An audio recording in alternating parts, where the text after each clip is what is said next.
Hello， 我是阿滴，连续2周都有教学影片，想不到吧？上一周我们开箱了雅思的完整口说过程，这一周呢，我们要来继续挑战写作。大家还记得我上次考雅思吗？我的写作呢，让我直接破防，我只拿到了7.5分，我相当的不服气。所以这次呢，既然找到了考官嘛，我想要再次确认我的写作真的只能拿7.5分吗？但是因为正式考试的内容没有办法截取出来，所以我们做的是我重新拿了一份模拟测验，然后在1个小时内完成了 Task 1跟 Task 2的写作，然后提前1个礼拜已经写给 Adam 看过了，听说他有给了一些 feedback， 我还不知道是什么，我们待会就一起来听听看。Adam 对我的写作评价如何，以及我是不是真的只值7，哇，真的是有点走心，我是不是真的只值7.5分？我就想知道，好不好？好，我们马上看下去。我今天可以去住你家吗？期中成绩这样，我不敢回家。怎么会？你数学这次不是拿 B 进步了吗？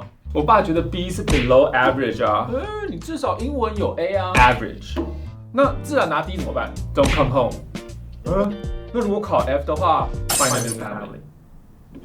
我看你还是来我家吧，我爸完全不会这样，他很 chill， 会陪我追剧、网购，很贴心又可靠。听你这样子讲，难道说你爸是？没有错，就是全世界最棒的爸爸。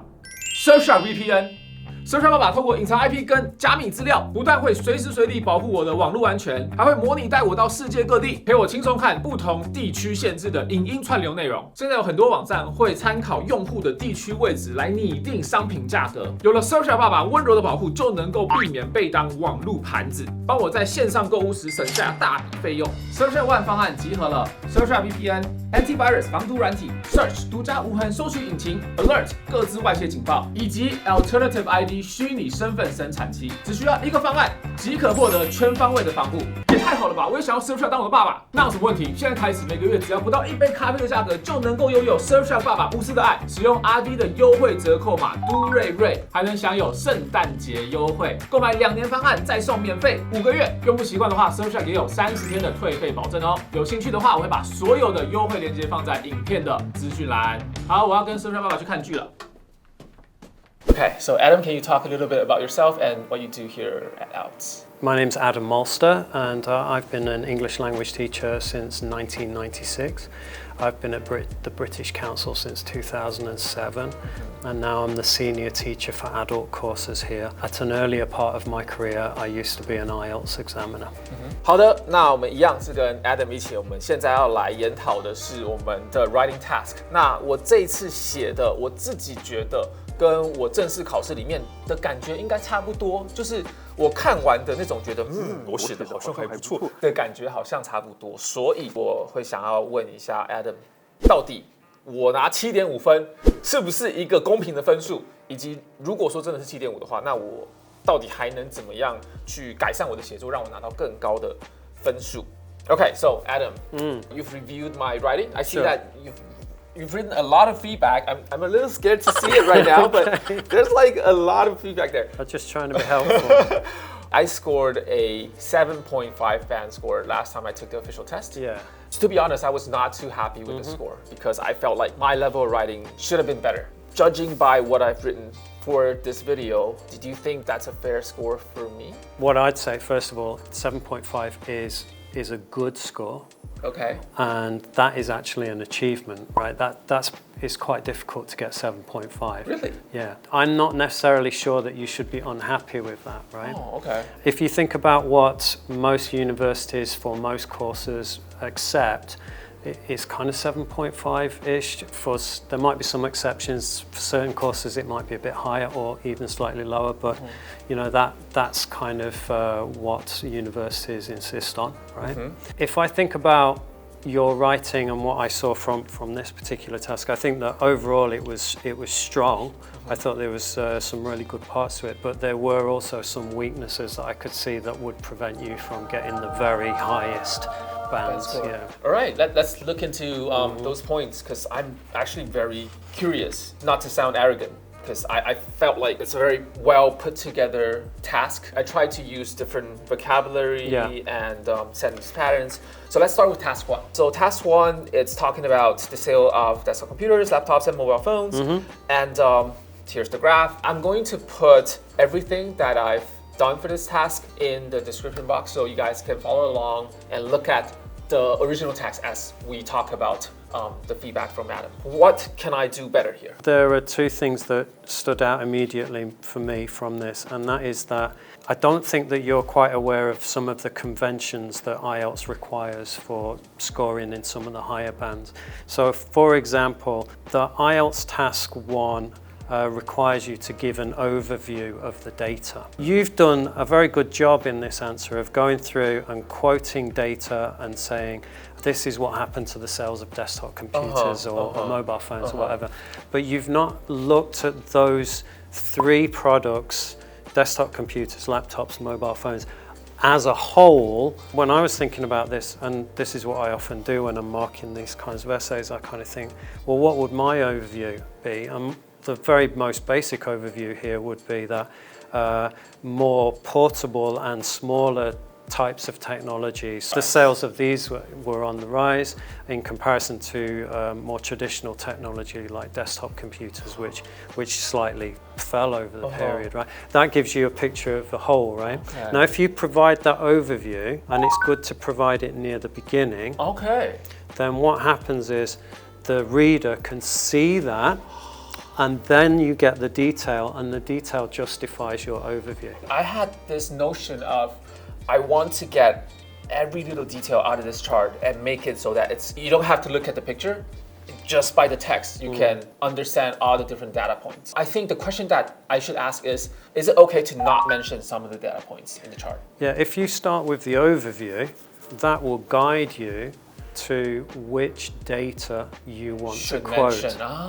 Because you don't need to quote every single piece of data, right? Okay. This is what I see from the data, whether it's a line graph, a bar chart, a map, whatever it is, right? This is what I see, and because I see that, I want to quote this data to show that's why I see this. I see. That's a whole different approach to how I did this task. If we start from that overview that I suggested, I think there's a particularly important part of this graph, and it's around about 2013, 2014, it's that area, right? Yeah. And that's when you see that there's a rise in, I think it's a rise in laptops, a corresponding fall in desktop computers, but also, which one is it? I think mobile phones really soared, yeah? And there's that crucial part there, right there, yeah? So if you've got that overview, then it might make you, in the rest of the essay, focus a little bit more on that area. It's not to say you might not quote from other parts of the graph, but actually that's an important part of the graph to quote from. Other points of information can be minor or even left out, as long as you have this guiding principle of an overview. Yeah, one or two of the other things would be, so you wrote an introduction. Your introduction was directly copied from the question. It used exactly the same words. When you write that introduction, it's really an opportunity for you to show different vocabulary, and maybe sometimes a different grammatical structure in the sentence. So you might put a passive in there instead of an active or something like that. We go into a little bit more detail. If you look at each one of these paragraphs, they're all very similar in structure and language. That's the habit I have when I'm writing, because I'm really a fan of alignment. I like things to be in the same pattern. That's not good for writing. There's a place for that in writing, obviously, right? You don't want things to be completely different. But I think that somebody who's going to get the very, very highest bands in IELTS is going to be able to show more variation than you showed here. So just to quote from what you wrote, right? We've got 3 body paragraphs, right? So paragraph 1 begins, looking at the sale of mobile phones. Paragraph 2 begins, looking at the sale of desktop computers. And then looking at the sale of laptops. I see your point, If you look at the band descriptors, in the mid-range, they're kind of focused on accuracy. How many errors are you making and how often are you making them? And then as you start to get towards the higher bands, it's kind of taken that you're in these bands because you're not making so many mistakes so often. So now the focus becomes on how varied is the language and how appropriate is it. Right? It's not okay to just vary the language. It needs to be appropriate for the topic or the task that you're writing on. So one of the things that I thought about was I kept questioning myself if in the official test, if I made a lot of lexical or vocabulary or grammatical mistakes that resulted in me having like a 7.5 score. So what you're saying is a 7.5 score doesn't necessarily mean that you made a lot of mistakes. It's more like you're already in that band, but you don't have enough variance. You don't have enough firepower to show that you're able to make a more complicated essay. Yeah, you're right. It's mostly, for me, what kind of limited this in terms of going much higher was the lack of variation. I think task one is more difficult for me because this is not something that I'm really used to writing. Yeah. And I believe that's the case for most test takers. It depends kind of on your educational background, right? And maybe your professional background as well. But so one of the things that I would advise is that preparing for this part of the test, you do spend a lot of time reading these kinds of graphs, right? So it's not just writing about them, it's reading and discussing them, especially in identifying an overview. If we had 3 or 4 different graphs here, we could actually talk together. Well, what do you think this shows? What do you think, Ray? What do you think, Adam? And we could have a good discussion about that, and that would be good preparation for the test. So moving on to task 2. This is something that I think most Taiwanese test takers are very familiar with. You're just given a topic and advantages, disadvantages. Do you agree? Do you disagree? I think compared to task 1, I'm more confident in my task 2. What are some of the things that you think can be improved here? I mean, again, there's a similar thing going on with task 2, I think, to the task 1, and that is when I was reading your answer, I wasn't necessarily sure what your opinion was, and then that made it more difficult for me as a reader to follow your argument. I see your point. So there's no like topic sentence at the very beginning, because my conclusion is at the very end, I think. Yeah, I think the convenience, utility, and knowledge that it provides outweigh its disadvantages. That's at the very end of the essay. If you think about writing the introduction here, I think in my comments, did I say something like, perhaps a good way, it seems to me that you don't think that advertising is necessarily a problem, right? No. And you think that the other aspects of online shopping outweigh that aspect or potential danger of advertising making people spend more money, right? Yeah. For me, it would be better if you say that very early on. If you even say it in the introduction, if you say that I think that the advantages outweigh the disadvantages for 3 reasons. Oh, I see. Or for these 3 reasons, and you put those in the introduction. So then as a reader, I can say, okay, so Ray thinks it's not a big problem, and these are why. Okay, I've got that. Now, in these following paragraphs, he's going to tell me why. He's going to justify that opinion, right? Okay, so that's always in my mind. He thinks it's not a problem. That helps me follow the message all the way through. That's a very interesting feedback because it's not hard for me to do that. Right. It's just like an adjustment. So it's not outside of my ability to do that. But just because of that format, I'm not showing that my essay is cohesive or it's easy to understand. Part of the task response criterion, you need to make sure that you express your opinion. The reader needs to know exactly what your opinion is.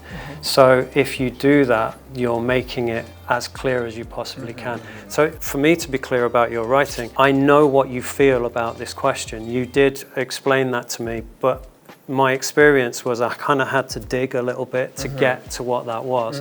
And the reader shouldn't have to do that. It should be as easy as possible for the reader. 100% agree with that. Anything else? Yes, also kind of related to that. So the structure of these paragraphs could do with some work as well, so that the topic sentence is a little bit clearer. Paragraph is like a mini essay, right? So the topic sentence is, okay, this sentence we're talking about fits the modern lifestyle. Okay, convenient. So yeah, so this topic, right? So you wouldn't actually say this paragraph is about this, right?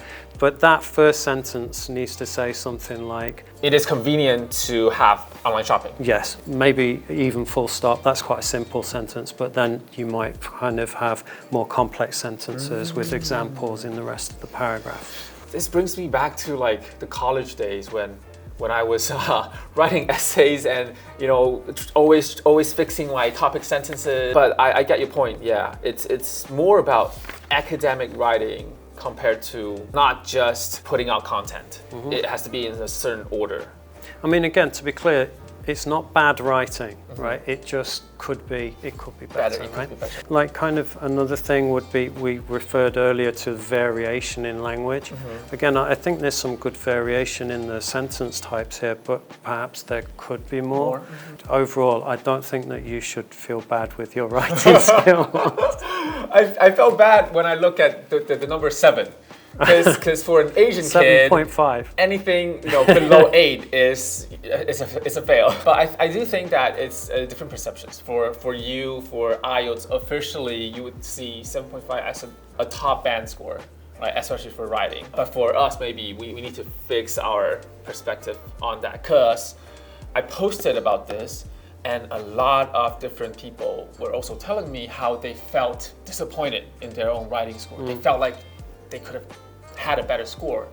But yeah, I think, is it normal for people to feel that way? I think that writing is, for most people, the hardest one of the 4 skills. If you look at the data for IELTS that is published periodically, pretty much in every country, the writing score on average is the lowest. Oh, really? Right? I thought speaking would be the lowest. No, not usually for most countries, right? And that kind of makes sense to me anyway, right? Because if I ask you, do you want to talk to me for 10 minutes or do you want to write 500 words, which one are you going to choose? Okay. Right, so most people, not everyone, most people would choose the speaking, right? The thing is about speaking is that you're constructing the message in real time. There's a certain kind of allowance for mistakes and repetitions and less organization in your message, right? That's just the way it is. You can see it now with me trying to explain this thing to you. Language, But with writing, the mistakes are there, right? So that's why it's more difficult. So don't feel bad if you get a 7.5. You should be proud of your achievement. 7.5 is a good score. You keep telling me that. It's a good score. Final question I wanted to ask. So for vocabulary, because I felt like I tried really hard this time to put in harder vocabulary. For example, ingrained. For example, quarantine. And also cast iron pan. Yeah. I think that's a very specific thing. How did I do in terms of vocabulary? Yeah, for me the vocabulary was pretty strong. There were words like ingrained, quarantine. The thing I like about ingrained and quarantine is that they were less common lexical items, but they were definitely fitting for this topic. Yeah. Right? The worst thing you could do is think of a really hard vocabulary, but it's out of context. That's right. I mean, so that's part of the skill of using the right vocabulary is it the right thing for the right topic? After all that, I think I deserve a 7.5, which is an accomplishment. Which is a pretty good score. Sure. But I definitely feel like I could get an 8 or above if I improved my writing based on everything that you've said and the feedback that you've just given me. I hope this was very helpful for everyone that's watching. It's also a reconciliation on my part with my score. The 7.5 score.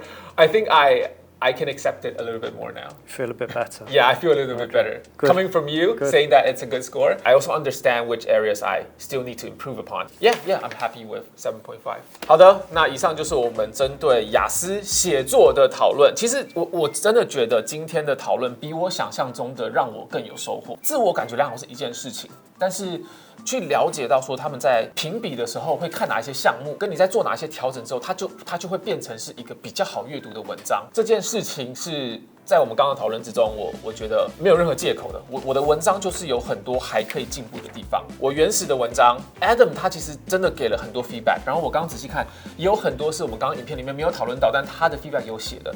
我觉得这个特别的有价值，所以大家如果想要看我的文章以及 Adam 的 feedback， 大家可以去影片留言区取得，还有加上我们上一支影片讨论口说，对想要准备雅思考试的各位会有帮助。好，以上就正式结束我们雅思考试的篇章。那也再次感谢 Adam，Thank you for your time，It's been really helpful。Thank you。那我们就下一支影片见喽，拜拜。